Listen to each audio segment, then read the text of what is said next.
Bismillahirrahmanirrahim. Wal ba'su sareng hudang ti kubur. Wal hasru sareng kumpul di mahsyar. Wal qiyamatu sareng kiamah. Wal hisabu sareng hisaban. Wasawabu sareng ganjaran. Wal iqabu sareng siksaan. Wal mizanu sareng timbangan. Wan naru sareng naraka. Wasyiratu sareng cukang. Wal haudu sareng talaga. Wasyafa'atu sareng syafaat. Wal jannatu sareng surga. Wal khuludu sareng langgeng. Warru'yatu sareng ningali lillahi ka Allah subhanahu maha suci Allah wa ta'ala sareng maha luhur Allah fil jannati di surga. Saur kamari teh sanes kanten perkara anu diwartoskeun ku Rasul didugikeun ka urang eta teh leres shodikun pi jami'i ma akhbaro bihi. Nabi teh anu leres dina sakabeh perkara anu diwartoskeun ka umat-umatna. Nya di antawisna kamari teh saur Rasul aya siksa kubur, nikmat kubur, patarosan malaikat mungkar, sinarang nakir. Wal ba'su salajengna wartos ti Rasul anu leres wajib ku urang dilereskeunana dipercayana aya ba'su hudang ti kubur. Nah, engke panginten aya nu disebatkeun hudang ti kubur. Sadayana di mana-mana geus maot sakabeh jalma deui bakal hararudang deui di kubur. Sakumaha nu tos diuniangan ti payun-payun gitunya. Saatosna hudang ti kubur wal hasru bakal aya kumpulan nyaeta kumpulan di alam mahsyar kitunya di alam mahsyar urang teh bakal janten deui kumpul patepang deui ngahiji sareng anu apal anu teu apal gitunya nu wawuh anu teu wawuh di alam mahsyar barang bakal kumpul semisil urang nalika ngalaksanakeun ibadah haji urang negara anu kumpul sadayana di Mekah gitunya. Nah, urang teh aya nu terang, aya nu kenal, aya nu henteu kitu sareng ti negara batur mah tinang tos seueur anu teu kenal. Tawal hasru jaga ge di mahsyar teh semisil kitu gitunya, semisil kitu. Wal qiyamatu sareng bakal ayana kiamah eta wajib diiktikadkeun, wajib diimankeun bakal ayana kiamah, poe akhir, poe panungtungan. Wal hisabu sareng bakal aya hisaban. Amalan urang sadayana eta pagawean atanapi raja kaya banda kaya termasuk badan urang oge bakal dihisab. Artosna dihisab teh dipertaroskeun ku Allah mane boga harta sakumaha ti mana kumaha cara perjalananana itu bakal ditaros gitunya, bakal ditaroskeun harta banda urang sadayana teh. Umur maneh sakian tahun naon kumaha dipake kana sae, dipake kana awon, maneh dipake soca gitunya. dipakai naon, dipakai boga naon, boga cepil dianggo naon, sampean dianggo naon, da eta bakal dihisab saneuna oge diperhitungkeun ku Allah Subhanahu wa taala. Manawi urang alhamdulillah tiasa ngalengkahkeun sampean ka ieu masjid eta teh barokah rezeki ti Allah, sehingga simkuring kantos maca dina hiji buku kamari nu disebutkeun rezeki teh lain datang wae duit, lain datang wae tuangeun, lain datang wae anggoeun, ngalengkahkeun sampean kana kasayan itu teh geus rezeki anu utami, syukuran cenah kitu nya.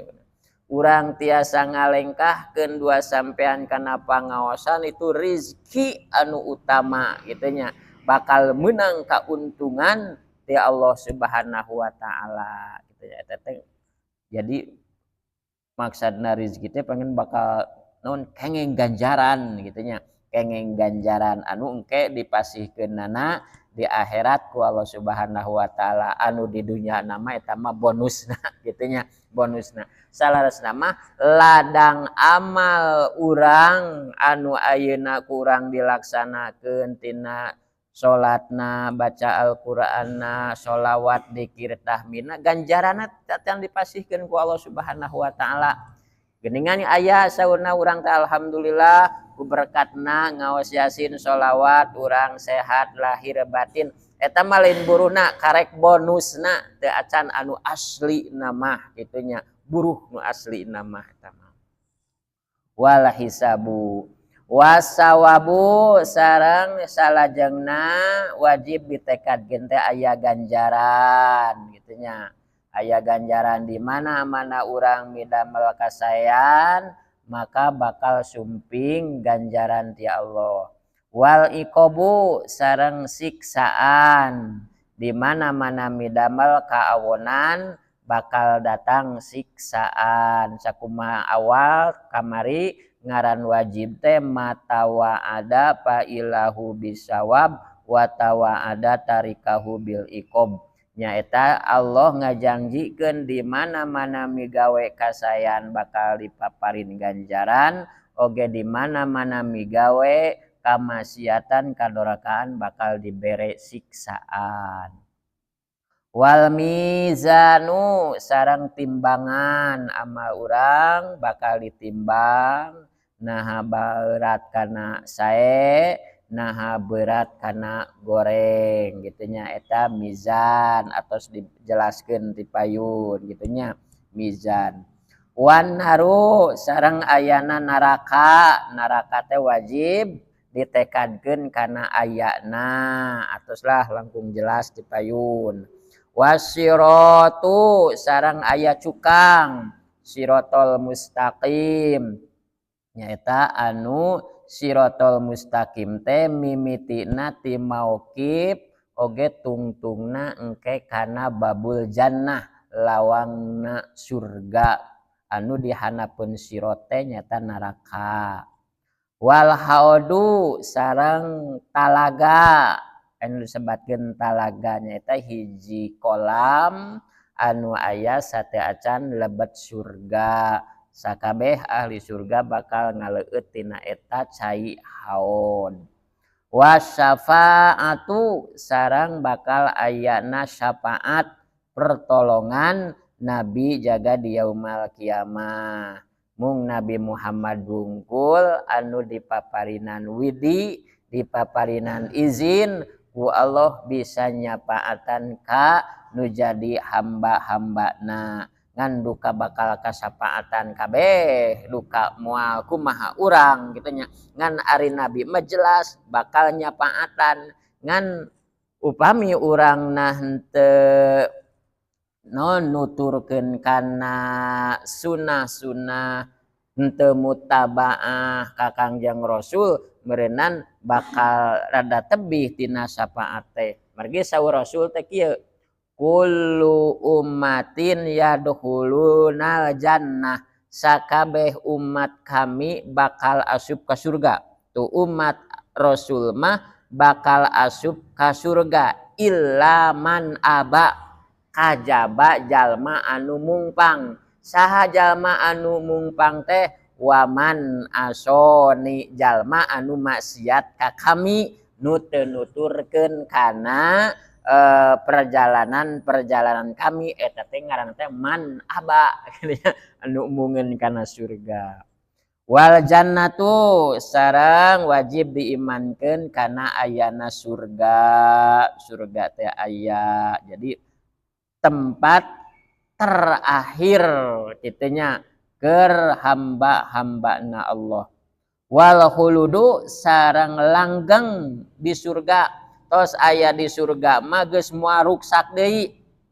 Langgeng abadan abada salalawasna calik di surga. Geus moal ngagentos-gentos di alam kitunya.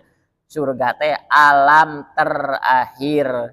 Benten jeung dunya ruksak bakal gentol bakal datang alam kubur ruksak deui bakal datang alam anu senes-senesna deui. Upami di surga mah wal khuludu bakal langgeng kitunya dina ngarasakeun kanikmatan ladang amal urang sadaya. Waru'yatu sareng ningali lillahi ka Allah subhanahu maha suci Allah wa ta'ala sareng mahalul Allah fil jannati di surga. Janten urang kitunya bakal ningali ka Allah di surga. Nanging numutkeun ulama-ulama ahli tauhid ningalina Allah urang bisa ningali ka Allah beda sapertikeun urang ningali ka jalmi atanapi kana naon-naon deui kitunya. Lagi Allah mah saur ti kamari oge teu aya datan teu aya sifatan kumaha wallahu a'lam. Ngan urang ditekadkeun bahwa urang bakal ningali ka Allah Subhanahu wa taala.